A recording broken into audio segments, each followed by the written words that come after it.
انت العلیم. نن د ګیرې په باره کې مسائل دي. ګیرې ساتلو څه حکم دی؟ ګیرې ته عربي کې لحیتون ویل کېږي اور دا هغه ویښتو ته ویل کېږي چې کم د جبړې په جبړې باندې کم ویښته دي ته ګیره ویل کېږي. بدای آسان تعریف دی دی اډو کې باندې صحیح ده که نه؟ دی باندې کم ویښته کېږي دی ته ګیره ویل کېږي. اور اردو کې ورته داړي یا ډاړي دواړه ها دال سره یا ډا سره دواړه ټیک دی. ها فضیلت یې څه دی؟ ګیره د شاعر اسلام نه ده اور پیغمبر علیه الصلاۃ والسلام فرمایي چې دا د ټولو انبیاء کرامو سنت دی اور انساني فطرت تقاضا هم ده چې ګیره دوي. د ګیرې ساتلو شرعي حکم څه دی؟ ټول انبیاء کرام علیهم الصلاۃ والسلام سنت اور شاعر اسلام کی دلو وجه نه فقهاو په نیز باندې یعنی فقهاو دی ګیرې ساتلو ته واجب ویلی دي. حدیث مبارکه کې راغلی خالف المشرکین، تاسو د مشرکینو مخالفت وکړي. او بل ځای کې خالف المجوس، د مجوسیانو مخالفت وکړي. عفو اللحا او ګیره اوږده کی ګیره اوږده کی دیکھے امر حکم دی اور د یهود اور د مجوسیانو اور د مشرکینو د مخالفت وجنا وجوب حکم یې لګولې اور دین لیکلی دي چې ګیره خیرل کټکول دا بل اتفاق یعنی موټی نه کم ستل دا بل اتفاق حرام دي. علامه اسکفی رحمت الله علیه لیکلی ولذا يحرم على الرجل قطع لحيته. د خزو سره د مشابهت ممانعت رغله هغه جن نر سړي د پاره ګیره کټکول دا حرام دي. د ګیره واجب مقدار نه کم ګیره ستل سو حکم لري. علامه اسکفی رحمت الله علیه فرمایي چې ګیره خیرل کټکول په دې حال کې چې غد یو موټی نه کم مقدار کې پاتې شي لکه څنګه د مغرب اور مخنث هجړاګان یا د دریم صنف خلک یعنی چې نه نروي نه خزا دا نرخزي کوي دسه کولو په باره کې چا هم مباح نه دی ویلی یعنی دا نی ګناشته نی ساوشته خیر دی وړکه بلکې ټول د ګیره خریل دا د هندوستان کې د يهوديانو اور د عجم کې چې کوم مجوسیان دي د غو فعل دی غو جن اور باندې د حرام حکم لګولې دی. واجب مقدار نه زیاته ګیره کټکول په باره کې د محدثینو اور فقهاو مختلف رائے دي. د ګیره واجب مقدار احناف په نسبت باندې په لمبئی کې یعنی اوږدوالی کې اور چوڑی کې پلنوالی کې هر یو موټی برابر ده. لہذا ګیره بدی نه رونی سه دغه زنی لاندې ماته ګوره ها ما غواړه ګیره ده دسی بیرو بسې دې دلته نه چې کم زیات دا کټکول ټیک دی. ها د بعض خلک د دینه کې داسې وبو سلاندې وبو وتللی ها بس وشي خو ځکه پته شي کنه پته لګي صحیح ده کنه چې کټکې خو دسی بیرو باسې کنه صحیح ده. او دې طرف ته دا حکم دی دا صحیح ده دا کټکول شي دینه چې کومه ایکسترا شي انده غرنګي خي طرف دا طرف ته اوس پوه شو په دې خبره باندې. احادیث مبارکاو کې عفو اللحا کې د ګیره زیاتولو حکم راغلی دی اور اندینه دا مراد دی. مولا علی کاری رحمت الله علیه فرمایي واللحیه عندنا طولها بقدر القبضه. زمون په نسبت باندې د ګیره اوږدواله د قبضه برابر دی. قبضه عربي کې موټی ته ویل کیږي ٹھیک شو کنه دا د دینه ځنی لاندې نه دا اوس دا غځي کې به کټ کوي ٹھیک شو کنه. اور علامه اسکفی رحمت الله علیه فرمایي وسنت فيها القبضه. سنت طریقه دی کې یو موټی دی اور په دې تشریح کې علامه شمیر رحمت الله علیه کلی و به ناخذ اور په دې باندې موږ عمل کو ٹھیک ده. ابن عمر رضی الله تعالی عنہ نقل دی چې حج یا عمره په وخت کې به چې کله سر ور کوټه کوله نو چې موټی نه کمه ګیره زیاته وا غابین کټکا اور د یو موټی برابر ګیره دا ساتل دا واجب دی. او چې د موټی نه زیاته شي آیا د ګیره ساتل پکار دیو کنه یو موټی کې خو اتفاق شو کنه دغه اختلاف نشته کم از کم مقدار دا د دینه ور کوټی کول حرام دی. خو که یو سړی د ګیره د موټی نه اوږده کا د غیسه حکم دی. د په باره کې علامه عینی رحمت الله علیه لیکلی دي په عمدۃ القاری کې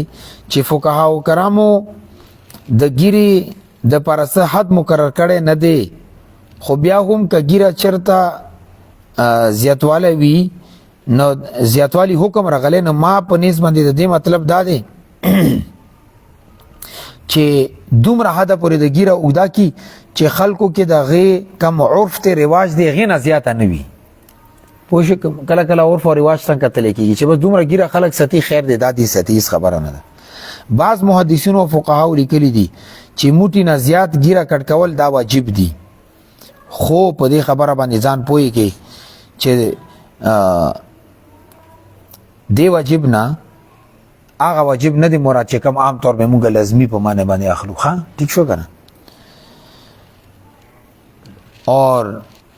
فقهاو یا محدثینو چې کم د وجوب کول کړی غیر اصل معنا مراد نه ده اور دا کتابونو کې شارحینو د دې وضاحت کړی دی نه چې کم علماو دا کول کړی دی چې موټي نه زیاته ګیره کټ کول واجب دي د دې صحیح محمل څه دی اوس څوک خو چې خلکو کې رواج وي نو په خبره باندې ځان پوهېږي چې کله یو سړی ګیره د موټي نه زیاته پرېږدي هغې کې دغه قد دغه غلیه اور عرف ته کتلی کېږي که هغه برابر وه خو بیا ټیک ته اور کچرې د ګیره دومره اوږده وه چې خلکو دې پرې ټوکې کولې مسخره کوله بیا دا کټ کول واجب دي ولې اوس سنت نه بېزتي جوړه شوه ځان په دې خبره باندې پوه شوي نو علامه عینی رحمت الله علیه لیکلی دي وفيه تعریض نفسي لمن يسخر به چې داسې دومره ګیره پرې ښودل چې هغه حد نه ډېره زیاته شي د خلکو دپاره مسخره جوړېږي دا نه دی کول پکار ټیک ده او بیا د حضرت عمر رضی الله تعالی عنه و یو سړی وکتلو چې هغه د ګیره خورا ورا وه او ډېر نامناسبه وه نو ګیرې یې ونیولو داسې رایح کړلو او ډېر ملامت یې کو هغه د بعد یو سړي ته اواز وکړو چې راشه د کومه زیاتي ګیره د موټي نه دا ورته کټ کړه او بیا هغه د بعد دې سړي ته ویلو چې د خپله ګیره او ویښته صحیح کوه یعنی ښه داسې کېده چې دې سره څوک نفرت د ستا وجې نه ونه کړي او بیا یې وفرمیلو چې تاسو خلکو ته څه چل شوی دی چې ویښته مو پرېښي دي او داسې مو پرېښي دي چې ځناورو په شان لرې نه ښکارې او ځناور درنه جوړ دی دومره بې ترتیبه و نه ګیره چې کم سړی پرېږدي بیا هغې کې زوري هم دا ده چې د هغې خیال ساتي چې چا ذهن کې د ګیرې حقارت را نه شي ته به سنت عمل به نیت کې هغه سړی به کافر کړي ټیک ده که نه دیو جنه فقهای کرام او محدثینو د ګیرې تناسب رعایت نه کول ولته بیوقوف اور کمکل ویلی دی وی کم سړی ګیره پرېږدي او بیا خیال نه ساتي دا بیوقوفتوب دی او چې کم سړی ګیره د شخصیت قد اور صحت اور د عرف د حدود اور تناسب نه زیاته اوږده وي اور ګډه وډه وي نه دوی ته کمکل ویلی دی ګوره ګیره بیا لحاظ ساتل پکار دی دې نه دا خبره معلومه شوه چې اعفاء اللحا نه مراد د موټي برابر مقدار دی لہذا پیغمبر علیه الصلاۃ والسلام په خپله باندې محدثینو لیکلي چې پیغمبر علیه الصلاۃ والسلام په اوږدوالي کې اور په پلنوالي کې څه ویښته کټ کړي دي پوه شوي اور هغه حواله ذکر کړي د مرقات المفاتيح ان النبي صلی الله علیه وسلم کان یاخذ من لحیته من عرضها وطولها وی پیغمبر علیه الصلاۃ والسلام په دې اوږدوالي کې څه ویښته کټ کولو څه په پلنوالي کې کټ کولو هغه ویښته چې هغې سره به د موټي نه به زیاتو اور چې کم تشخص دی شخصیت دی یا به ګیره ورسره ښه نه ښکاري دا هغه به کټ کولو اور بیا مولا علی قاری رحمت الله علیه په تشریح کې لیکلي چې پیغمبر علیه الصلاۃ والسلام به هر جمعرات یا په جمعې باندې د ګیرې کم زیاتې ویښته دي هغه به کټ کولو اور ډېر ولا یترکو مدتا طویله او ډېر اوږد مودې پورې به د ویښته ګډوډ نه پرېښودلو چې کم ور کې داسې ویښته وی چې د ګیرې موټي نه زیات وي نه هغه بیا کټ کړو اوس یو سړی د هغه ګیره اوږده ساتلې ده او هغه دا غواړي چې زه یې موټي ته راولم هغه ته څه طریقې کار دی نو چې کم سړي ګیره ډېره زیاته اوږده وي یا پلنه وي او ډېره زیاته ګڼه وي نو چې هغه سره هغه ښه نه ښکاري نو نامناسب معلومیږي نو هغه سړي دپاره فورا د ګیره کټ کول نه دي پکار یعنې ایکدم یې موټي ته مه راوله ولی چې دا د مسلې سره مشابهت دی مسله ما تاسو ته پرون ویلي چې اندامونه کټ کول داسې لکه ځانه ګوته خپه غوږ کټ کول دي دا ټیک نه دي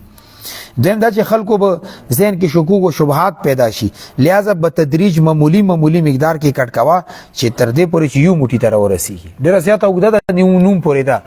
نه یو هفته کې لږه کټ که بلې هفته کې لږه بیا کټ که بلې هفته کې لږ نو موټي ته یې راورسوه اوس پوه شو په دې خبره باندې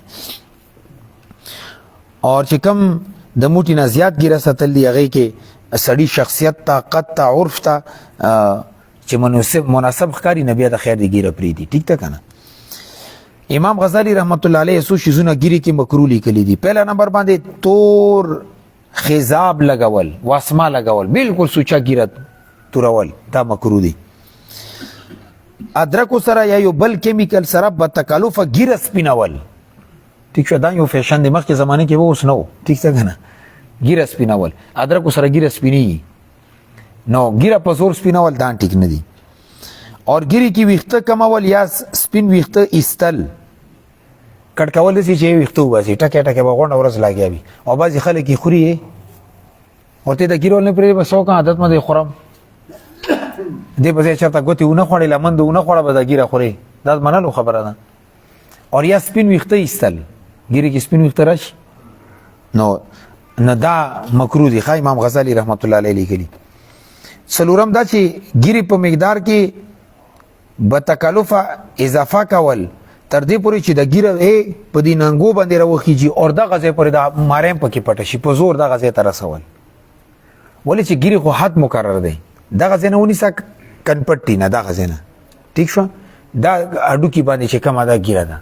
ټیک شو، دې لاندې دغه ځای صفا کول هم ټیک دي. دا ټیک شو، دې نه لاندې دا خو ګیره نه ده که نه. او دغه ځای نه صفا کول، رخسار صفا کول هم ټیک دي. ټیک ده. اوس یو سړی دغه ځای پورې ټوله ګیرې راښدلي، بعض وي نسمن وي، صفایي نه شي کولی، نو دې ته مکروه لیکلي. پنځم نمبر باندې ریاکاري په طور باندې ګیرې کې ګومنځه کول اور دا خامخا ښایسته کول اور مزین کول. 24 ګنټې د ګیره لګي پلنې بزځي مې سینې باندې چولی، بل کار یې نه وي. شپږم نمبر باندې خپل ځان بزرګ اور عابد ظاهر کولو دپاره او ګیره ګډه وډه پرېښي، دا څه چلې مالنګ دی. دی ملنګ نه قربان شو، 25 سال کې لمبلي نه دي. ښه اجه کم د بریلیان ولې دا زیارتونو کې پراته وي. ټیک شو، دا شریعت دی نه منې کوي. اووم نمبر باندې چې کله خپله ګیره توره وګوري نه خپل ځواني باندې فخر کول، اور چې کله سپین ویښته وګوري بیا خود پسندي کې مبتلا شي چې زه خو ډېر لوی بزرګ یم. نه به د سپینې ګیرې چې څوک بزرګ جوړېږي هغه ډېره اسانه وه. اتم نمبر باندې خپل ځان صالح ظاهر کولو دپاره د صلحاو په شان ګیرې ته سور خضاب ورکول، یعنی سرې نکریزې ورکول. ټیک شو، تاسو به اکثر علما کتلي وي چې کوم مشران علما یې ګیرې ځان ته سرې کړي وي. دا یو وخت کې داسې علامات و چې دا به د صلحاو دا علامات و چې ګیره سپینه شوه بیا سرې نکریزې لګولې. داسې اکثر د ملکانو ډېر لګوي. نو یو سړی عالم نه دی او د عالم شکل و صورت اختیار کړي، دا هم مکروه دی. نهم نمبر باندې چې کله ګیره روزي غا ایستل، تازه تازه روزي ویښته وباسي چې پرې چې رو نه ځي. ټیک شو که نه، دا مکروه دي. اور لسم نمبر باندې ګیرې کې ګونجې راوستل یا دې ته غوټې اچول. دا انګریزان مې کتلي داسې تاري ونه جوړ کړي، پړی جوړ کړي، یو بل د پاسه ویښته تاو کړي او دغه ځای پورې یو شی جوړ کړی او یا ورته دغه وه چې ګوتمې چولي وي یا اوسپنې والا داسې کلیپونه چولي وي. دا شریعت کې ونی دا ټول انګریزان عیسایان هندوان کوي. ها دې پسې بله مسله ده چې ریش بچه څه حکم دی. ریش بچه دې ته وایي، دا ریش ګیرې ته ویل کېږي بچه یعنی د ګیرې بچی ده. ټیک شو که نه. دی حکم دا دی چې د شونډې لاندې کم منځ کې کم ویښته دي د دې ایستل یا کټ کول دا بدعت اور مکروه. داسې شی دی بدعت اور مکروه دي، دا به نه چیړې. البته که دی مز نه علاوه نور کم ویښته دي دا کټ کول یا ایستل جایز دي. لږ ما ته وګورئ، دا ریش بچه دی، دا به نه کټ کوي. پوه شو په دې خبر؟ دې اطرافو کې دا ویښته ایستل خیر دی. دا ګورئ، دا لږ لږ نه دي، دا ایستل څه دي، دا ټیک دي. دې کې مسله نشته، خو دا به نه چیړې. ښه زما په دې خبره مې پوهېږي، کم نه پوهېږي بیا مانه تپوس وکړي. دا ویښته صفا کول دا جایز دي، خو دا به نه چیړې ریش بچه نه. دا ویښته صفا کول جایز، دا کټ کول دا بدعت اور مکروه دي. ټیک شو، بعضې خلک کوي داسې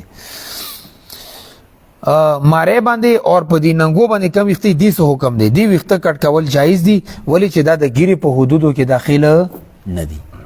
په دې ټولو مسایلو باندې پوه شوي. دلته کې دې خلاصه ذکر کړې ده. خو بس هغه ما تاسو ته ویله چې ګیره دومره زیاته اوږده پرېښودل چې خلک ورپورې ټوکې کوي، دا منه دي. اور موټي برابر واجب دي، دې نه کمول دا هم حرام دي. ټیک شو که نه. اور خاص کر چې کم ګیري ول ملګری موټر سایکل چلای نه، کوشش کوي چې یا دا رومال کې پټوي اور یا هیلمټ اچوي. ټیک شو که نه. और खान इधर जाता है और د ګیرې دوه زیوی نیمه په دی وګي پرتی نیمه په دی پرته وي چې څوک درته ګوري او یو شی دی نو دا د ګیرې بیزتی ونته ده اول خو سپینګیره په موټر سایکل خنه لګي سپینګیره سره چې ګاډي کې مخ کې سیټ کې ناس وي خخ کاری زرونه تکړه کې د خپل پلارانو د ګاډي والے چې ګرځي فرنٹ سیټ کې در سره ناس وي صحیح ده او بیا غربت نو غربت د الله طرف نه دی کنه نبي موټر سایکل باندې پلار مخ کې نو چې مخ کې ناس ډرینګ کې تورسته ناس وي خله چنګي بیا خپل ډرینګ کوي والي سره ورسره ادب سره عزت سره ناس وي هغه چې ګیره سپینوي او برابر وي خستا ګیره وي نه خخ کاری هغه سره ته خخ کاری زه په دې خبره باندې ځان پوه شوي کنه پوی باندې بیا تاسو کې صحیح ده سپینګری لګ دې کې اجتناب کوي د ګیره چې خاص کر ډرایوینګ کوي نو لګیره خیال ساتل پکار دي ویخته بریتونه نکونو وغیرہ کټ کول په باره کې دوه اصول پهلا اصل دا دی چې دې کې هیڅ شک نشته چې پیغمبر علیه الصلاۃ والسلام نکونه ویخته بریتونه دا کټ کړی دي او د پر ورځ او اوقات اهتمامي فرمایله خدي مطلب هرگز دا نه دی چې نکونه کټ کول ویختو یا بریتونو زیاتولو باوجود هغه ورځ انتظار کوم کني نه کټ کوم دا پکار نه دی پوه شو نکونه د کټي هفته ورځ ولې نه کټی کا خیال دو شو ته بود روزي زیاتی کټی کا دانا چې جمعرات باندې به کټ کوم ولې چې جمعرات ته موږ انتظار کو دا خبره ضروری نه ده شریعت مطهره اصل مقصود څه فائدہ او دا چې څومره سنت ذکر شو دا سنن او مستحبات د سنن هدا او مؤکده نه دي بلکې سنن عادیه دي لکه په دې باندې اصطلاحات به انسان پوي کې یو دا سنن عادیه دي چې پیغمبر علیه الصلاۃ والسلام خپل ژوندۍ کې عادت په تور باندې کړي پګړې په سر کړي دي کورته اچولې دا شلوار کمیسي اچولې دي لنګي والے دي د تسویل کی سنن عادیه اور یو دي سنن هدا سنت مزنمخ کې کول رستا کول سحر سنت مخام سنت د سنن هدا ویل کیږي دویم اصل دا دی چې سر بریتونه ګیره اور زیر ناف بال نوم نخکته کم ویخته دی پرون در تما ویلی دا ویخته اور نکونه اور حیض ولا کم وینه دا دفن کول مستحب دی ویخته د کټ کو دفن کول مستحب نکونه د کټ کو دفن کول مستحب علما د دې زیات اهتمام کوي ما ډیر علما کتلی بیل شعر اخستی وړه شنکندو بس نکونه پکې واچي به برانه بنکی اور خزه چې کله حیض وینا یا مشوم پیدا شي کې ډېر کپڑے ځای کیږي نفاس دوران کې کم ویني دا کپڑے دفن کول پکار دي دا چې بار ډیران باندې پرتی وي پوښ په دې خبر باندې ښه خبره نه ده مناسب نه ده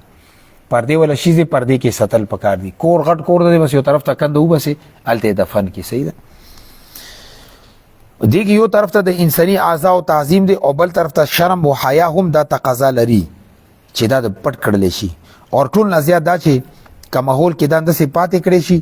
ندینه مختلف بیماریاں لګي اور صحت ته نقصان ملويږي لیکن شک نشته دینه بیماریاں مختلف لګي دیو جنا اتباو یعنی چې کم طبيبان دي هغه د شیزونه په عام ځینو کې غورځولونه د مختلف بیماریاں لګیدو خطر اظهار کړي دي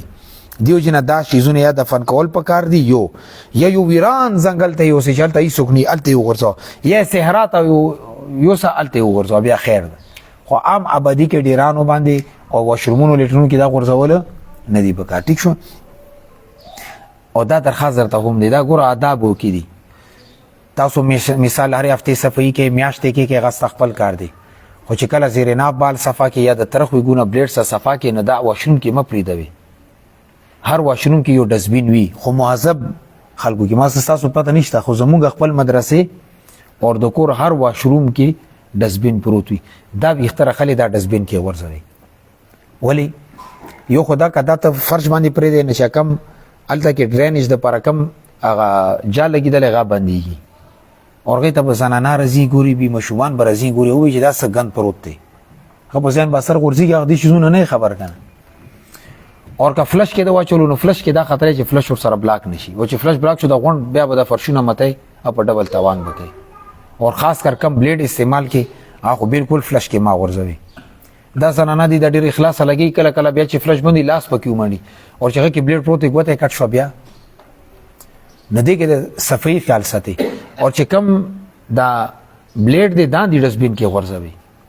پوښ دا احتیاط ولا خبرې دي اور کيو سړی زیړې دي اور هغه د بلیډ استعمال کړي دي د پوری وینه لګیدلی دا بلیډ تا ورسولې دي سره د بل چلا سولګي دغه تن زیړې لګي ولې دا متعدی امراض دي اور الله دینه کې کيو تا کینسر لګیدل دي بلیډ استعمال کړي دي اور هغه بلیډ بدن ویني شوی دی دا بلیډ بل څه استعمال کو غته دا بیماری لګي تاسو چې سکوي تا لاړ شي نه چې کله دا څنګه ته صفګي ورته تاسو بلیډ نه بلیډ راوخله زوړ بلیډ استعمال اجازه ورته نه تا نمخ کې قبل یو سړی ته بلیډ سره صفای کړی دا وینه غ پوری لګیدلی وي هغه چې کم بیماری غ ویني په ذریعہ سره تا ته لګي په دې خبر باندې پوه شئ شریعت ډیر صفا اصول بیان کړی دي نه دې خبرو خیال ساتل پکار دي ختنه یعنی سنتی متعلق احکام دا ضرورت دی نریناو د لپاره ختنه کول د انساني فطرت تقاضا ده او دا د ټول انبیاء کرام علیهم الصلوات والسلام سنت دی ښا ګورئ دا بعضی سنت د سیدی لس پیغمبر علیه السلام ذکر کړي یو د ګیره پر خودل اور بریتونه ورکوټی کول اور سنتی دا د ټول انبیاء کرام علیهم الصلوات والسلام سدي سنت دی انا په پنځ باندې سنتی کول سنت دي اور امام شافعی رحمت الله نور فقها او محدثینو دي ته واجب ویلي دي اور دا د اسلام یو بنیادی شاعرونه دي ابن عباس رضی الله عنه فرمایي چې کم سړی سنتی نه وی کړی هغه به گواهی دغه مونږ دغه قربانی نه قبلي دی اهمیت ته چې او کتل شي نو دیو جن د سنتی په وخت کې عورت کولول دا جایز دي ولی چې سنتی کې خامخا دې زیاته په قتل کېږي نه گنجائش پکې شته دي خو سنتی کولو وخت د ماشوم د پیدایش نه او ورځې بعد شروع کیږي څو ورځې بعد او ورځې نه مخکې بنه کوي او ورځې نه پس بیا ټیک دي البته مستحب اور مناسب وقت فقهاو چې کم ذکر کړي او کالو نه لسو کالو پورې دا مستحب وخت دی اور 12 کالو پورې گنجائش شته دي فقهاو لیکلي چې کم سړی فطرتي طور باندې مختون وي پیدایشي سنتي شي بعضی وي د سیخه بعضی پیدایشي سنتي شي وي نو اهل بصیرت اور تجربه کار خلک په غي معاینه وکي اور بیا به دا رائے ورکي چې آیا دته د سنتي ضرورت شته او کا نشته کا و دې کی او کا ضرورت نه دی کی ان دا حکم دا هغه مشوم هم دی چې هغه چمړه چې کوم شرمګا باندې دی غنیولل امپوسیبل وي اور ازه عضو صفاوی نغه ته د بیا سنتي کول ضرورت نشته دي سنتي کول نه مقصود دا دی چې د انسان په دې شرمګا باندې یو سرمن وي غي دنه ګندګي نه ختی وي هغه ګندګي د مختلف امراض او سبب دي نشریت ورته چې دا سرمن پوسټه کې ونه کټ کا اور دلته کې به ګندګي نه پتی کیږي چې ګندګي نه پتی کیږي نو بیماری باندې نه لګي بنیادی علت پکې دا غدي اور کم سړی بوډاوالی ته ورسی اور یا ډیر بیماری کې ایمان راوړي اور غته د سنتي کول باندې قدرت نه به بينده سي پرې دی صحیح نه کنه زموږ د تبلیغ ور ملګری چې افریقې ته لاړ شي نه بس چې مسلمان شي اول ورته دا کار وکړه له گزاره کول پکار دی پرې چې اسلام کې مانوس شي د حکم نه خبر شي خپل بیو کی کنه ځان په خبر باندې پوه شي اور کيو سړی سنتي نه وی شوی اور ځواني کې ایمان راوړو اول د کوشش دا وکړي چې غا په خپل باندې خپل سنتي وکي ٹھیک ده اور کنه بھی نه خزه ته به طریقہ وخه کورواله ته چې دا طریقہ د سنتي ته ورته وکا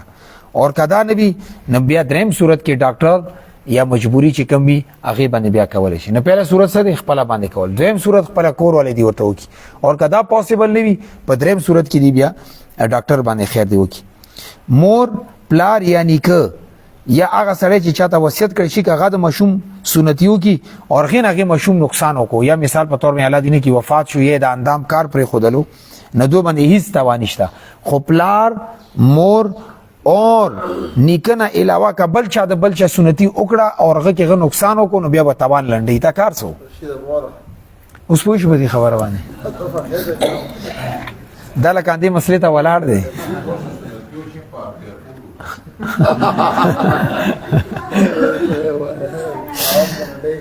دې ګيري متعلق چې کوم اهم مسائل وغاتیر شو اوس د سر وختو متعلق متفارق مسائل درته وایم آیا وختو منس کې دا پیرا پر خودل دسي د وخت د سي په منس باندې پرې دی د څه حکم دی اسلام په ابتدا کې مشرکین مکه په د وختو منس کې اې د سي هغه جې پر خودل اردو کې ورته مانګ وي پښتو کې ورته سوي پیرا ورته وي کنه او اور اهل کتاب بدنه السلام نو پیغمبر علیه الصلاۃ والسلام ته چې وਹੀ په ذریعہ سره کم شیز حکم نه معلوم نغه کې د مشرکین په مقابله کې به د اهل کتاب والا کار ډیر خو نو پیغمبر علیه الصلاۃ والسلام ابتدا کې سنی مبارک پریخو هغه مس کې به پیرا نه پرې خودله ټیک شو چې کله بعد کې اسلام ته غلبه ملو شو او مشرکین مغلوب شو، نو پیغمبر علیه الصلاۃ والسلام د اهل کتاب مخالفت شروع کو. غو پیران نه پری خدای پیغمبر علیه الصلاۃ والسلام په منځ باندې دغه د ویخته په منځ باندې کټ کولو، یعنی د سی یو پیرا پکې وبسله. خو بهرال منځ کې پیرا استل نه استل دواړه جایز دي، البته پیرا پر خودل دا مستحب عمل دی. او روایت کې راغلی دی یو صحابي وی پیغمبر علیه الصلاۃ والسلام سر مبارک نه چې کله عمامه لري کا د منځ کې چې کومه سرمن او د سي پړکیدل کا 16 سم سپوږمۍ حسن د وجنه. انګریزي ویختو ساتلو سو حکم دی، دی باندې من راغلی دی ته قضا ویل کی سو ویختو ورکوټي کی سغټ کی فوجي کټ ورته ویل کیږي. دینه ځان ساتل پکار دی ولې د انګریزانو او فساق او فجار سره مشابهت دي، او خاص کا چې کمزې کې غیر مسلم سره مشابهت راشي نبی ځان ساتل ضروری دي. خزو د پر کون سو کول سو حکم دی، کون څه پیژني او ویختو یو بل د پاسه رسي کی شاتی والا کی غونډي پری دي او خزو ته دا جایز دي. خدا د کوي خزو ته د ویختو کټ کول سو حکم دی چې کم ننګو باندې ویخته کټ کی او به پدی مخ باندې پری دي چې کم ته مونږه پیچه کی وای یا زلف ورته ویل کیږي. نو دې په باره کې لیکلي چې خزو ته د سر ویخته کټ کول یا کم کول دا د فطرت سره مخالفت ته او د الله په تخلیق تغییر او تبدیلی ده، او بل دا مغربي فیشن دی او د غور روایت دی او د کې د نریناو سره مشابهت دی. دیو جن شریعت ته دی اجازه نه ورګي. ها د خزو سر ویخته په دغه ځای باندې پریخي وي دا نه دی کول پکار، ځان ستل پکار دي. یو تاسو دا کړی چې د کم وخت دي د سوزولو څه حکم دی؟ نو حکم دا دی چې د وخت کم کړ کړل شي د دې بیزه غرزول یا سوزول د انساني شرافت منافی دي، دیو جن دا ټیک نه دی. بعض خلک د وخت سوزي دفنی کا یہ ځنګل کې وغورځوا یہ صحرا کې وغورځوا، خو سوزول جایز نه دی. ها انساني اعضاء او نور اعضاء سوزول جایز نه دي، دا جایز نه دي. یو سړی تاسو کړی دی چې گرفتاری د خوف نه ګیره ورکوټی کول څه حکم دی؟ پولیس ولا ورپسې دي وې د ګیره ورکوټی کول چې پته پولیس ولا مانه پیژنې زب بچو نه آیا گرفتاری نه بچ کېدو پر ګیره ورکوټی کول څه حکم دی؟ نو کچره بغیر د څه جرم او د ګناه گرفتاری خطر ده، او بیا غي کې دا احتمال یقین هم شته دی چې گرفتاری نه پس د دې ځان یا د یو عضو بځای کیږي، نو بیا د دې مجبوری وجینا ګیره ورکوټ کولو گنجائش ده، یا د مر خطر ده او یا د خپل لاس کټ کی دو خطر ده، دومره خدا یقیني خطر وي نه بیا پکې گنجائش ده. خو بهرال کچره دې سړی ته پته وي چې د کم سړی دمکی رکړی داسې د بوس اوس خیر کار ولا نه دی، او یا گرفتاری خطر شته خو ځان ته یا اندامونو ته څه خطر نشته چې مانه بکټ کی یا به ما مړ کی، نه په دې صورت کې ګیره کټ کولو اجازه نشته. اور گرفتاری کچره د یو جرم وجې نه وي نو بیا خو ګیره کټ کول بیخي جایز نه دي. الته یو غول لړلی اوس ورته بل ګناه کوي، نه څه ضرورت دی په خبره مې پوښ. بل ملګری اکثر تاسو کی چونو کری د پر ګیره ورکوټ کول سو کم دی. اکثر دوبۍ کې یو جاب تلاش شي ورته د ګیره لری کا بیا د اخلو، نو جاب د پر نو کری د پر ګیره کټ کول جایز نه دی. پوښ په دې خبره الا جایز دي چې کله تا مر خطر ده یا د خپل لاس کټ کې دو خطر ده، نه کرونو نو کری نه کې خو مې کا وکنه مخ یا الله رزق در کولو چې اوس نو کری نشته نه الله در کی او چې نو کری میرو چې رزق الله در کی رزق سوکته الله رول خدا واجب کټ کول کې د پر دا جایز نه دي. خضاب اور وسمه لګول خان په دین ځان پوي کی احادیث مبارکاو کې تور خضاب یعنی وسمه او غیره لګول راجه کول پنيز باندې دسه رنگ لګول چې هغه بالکل وخته تور کی دا مکروه تحریمی دي، یعنی حرام او تنجدی دي. البته مجاهد د پاره جهاد په وخت کې او دشمن باندې روب طریقو د پاره غته گنجائش دي. دین علاوه یو سړی کما زینت د پاره دای سیملی او د خپل کور والا خوشلی نا اکثر فقهاو دیتا مکروه ویلی دي. البته یو کول کې ما وی رحمت الله علیه وی چې ټیک ده، خو نو جمهور فقهاوی چې دا نه دی کول پکار. ګیری کې نکریزه لګول، ګیری کې نکریزه لګول د دې ثابتي چې فتح مکی په موقع باندې رسول الله صلی الله علیه وسلم د حضرت صدیق اکبر رضی الله عنه والد صاحب ابو قحافه رضی الله عنه چې وکتلو سر وختي مکمل سپینو، سر وختي مکمل سپین، ګیره سره دواړه سپینو. نو پیغمبر علیه الصلاۃ والسلام دوی فرمایلو چې د تور رنگ نه علاوه کم رنگ وی دی تا ورکا ډیر زیات بابا کوي دو ٹھیک ده کنه، وې تور رنگ نه علاوه کم رنگ ورکه غورتا نکریزو رنگ، سور رنگ یا آسمانی رنگ یا مثال په تور میں بلیو د سرنګوي دا ټیک دی. دی حدیث په روشنی کې ګیری ته نکریز ورکول نه دانا چې صرف جایز دی بلکې یو مستحسن عمل دی خوښ عمل دی انده غرانګي د نکریزو سره کله غوندې تور رنگ ملاو کې نه دا لګول هم جایز دی د کملګری ګیری توري چورته نکریز لګوا جی نکریزو کې بیا پته لګي چې بوډا یم نمو ورته بیا دا وایي چې نکریز ډېرې کا اور دا وسما یا د تور رنگ لګ غوندې ورکې واچو نو بس بیا خیر دی ولی لیل اکثر حکم الکل چې کم شي زیات دي ته مغا ویل کی چې نکریز ډېرې خو نکریز شوي کنه لګ غوندې ورکې تورواله دی اسدي هغه ته بل رنگ نشي ویلې البته صرف د تور رنگ خاص خضاب ورکول اکثر فقهاو ائمه کرام دا مکروه لیکلي دي دینه ځان ستل پکار دي یو ځوان الګ ته سر ویخته سپین شونه د سپین ویخته ورته ایستل جایز دي کنه ٹھیک ده کنه خو یو خبره باندې ځان پويږي چې سپین ویخته د ایستل شروع کو کنده زیاتیږي ها سکیږي چې یو ویخته د ایستلو هفته کې بیا بل هفته درې وی چې درې د ایستلو بل هفته به سوال لسوي ځان تا کار قتل دي ٹھیک ده نو ډیر عمر کې کچري ویخته سپین شي دا فطرتي خبره ده حدیث کې دیته د مؤمن نور ویل شوی دی وای چا سر اور د ګری ویخته سپین شي دا د مؤمن نور دی دیو جنا فطرت مطابق سپین ویخته شکل روزي دغه کټ کول اور یا غا استل یا غ باندې تور خضاب لګول دا دوکا ورکول برابر دي دیو جنا دا جایز نه دي خو کچری یو نوجوان په سر کې سپین وخترو وتلو اور داغه د پر عیب دی عیب ختمول لپاره کاغه چری وباسي ناغه د پر گنجائش تا دی پوه شو په خبر باندې نر سړی د پر د خپل ورځ نری کول څه حکم دی نو نر سړی د پر نو شری نقطه نظر سره د انسان په بدن کې د هر یو تصرف چې غ سره د الله پاک تخلیق کې تبدیلی او تغیر راشي غا جایز نه دی دیو جن کوي سړی دا ورزي اوګدیوي او ډېر زیاتې غنی وي نو اور کچری دا غا وبسي نو هجرګانو یا مخانث سره مشابهت لازم رزي یا د الله په تخلیق کې تبدیلی خطر نه بیا خو ټیک نه ده ها کچری د ورزي ډېر زیاتې اوګدیوي غو جن سترګې ته نقصان خطر ده اور یا تکلیف ته نبیا دا وخت استل یا کټ کول جایز دي خدا خبره ضروری ده چې دومره حدا پر بدن نه نری کې چې ستا مشابهت تخذ سره راشي یا خذو په شان شي د نوم نخته وخت یو سړی بل سړی د پر صفه کول شي او کانا زیر نه بال صحیح ده نه کچری یو سړی ډیر زیات عمر ته ورسیږي اور دا زیر ناف بال چونکی دی کې د ستر مسله ده دیو جن دا وخت په بل چا باندې صفه کول شرن جایز نه دي سونه پورې ممکن وي صفای اهتمام دو کی خو بیا هم کچری یو د بوډاوالي وجنه د عذر وجنه صفای باندې قدرت نه وي نو مجبوری په حالت کې بل سړی نه د بقدر ضرورت په درجه کې مدد اخستل شي لکه ډاکټر حضرات د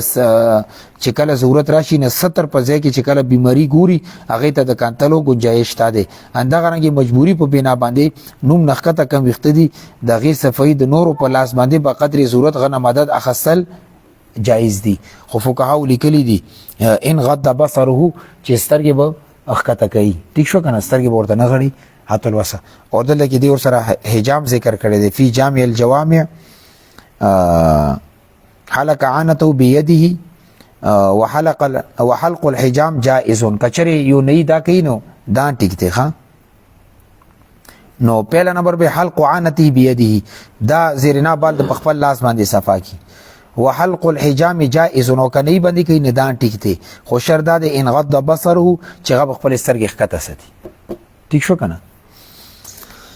لیزر سره صفائی کول